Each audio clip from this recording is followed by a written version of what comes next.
has many names and is seen many ways. Some call it art, others call it vandalism. The city of Limerick has had a long history with graffiti.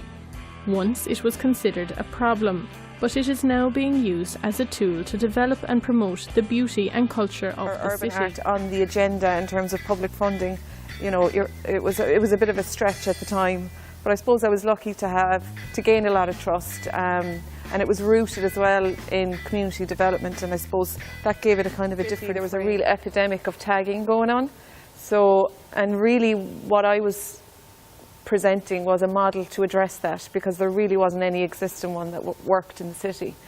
My concept was to bring in the young artists that were tagging the streets and really give them a place to play with paint, but also an education around how to build a piece, and you know, how to really invest in a career rather than become vandals on the street.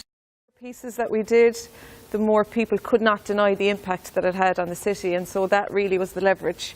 You know, all of the talking in the world couldn't speak as dramatically as the work spoke. So that took time, and I was okay with it taking time, because I understood that, you know, that fear, especially in any local authority where people, you know, are responsible to, you know, the city. So it was a slow process.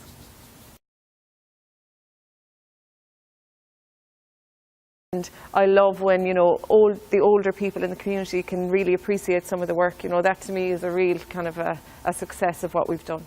But not everyone sees the work done in the same way. We asked the people of Limerick how they feel about graffiti. Yeah, it's good. It's really artistic, like, you know, it's very like detailed and stuff, and very colourful, like, you know, it's, you'd stand and stare at them for a good while. I think it takes away from the architecture of the city.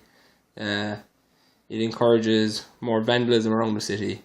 I don't really have an opinion on the graffiti, to be honest with you. Like, I walk past it every day and take no notice of it. It's just there. It's just something that is there. It's like glitter on the streets. I walk past it. Every piece has a different meaning. You know, from Guido van Helton's piece on William Street, where he referenced an old Limerick photograph by Jerry Andrews. You know, that story is a really beautiful story in itself, and that can be a real literal, you know, connection between the past and the present. And others are really contemporary pieces, you know, and so the spectrum is really wide for the work. But all of them have a real deep connection with Minister's petrol station. For me, that was a real groundbreaking piece, and now he's gone on to do huge architectural pieces all around the world, and so, you know, it's very fast, it's moving, and so you're trying to catch that.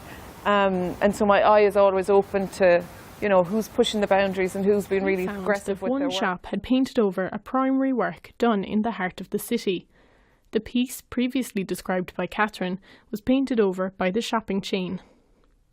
The artwork was based on a photographer's image as it represented the locality. We see that there is a lot more than meets the eye with the artwork we pass by every day. This makes us wonder, is there a difference between art and graffiti?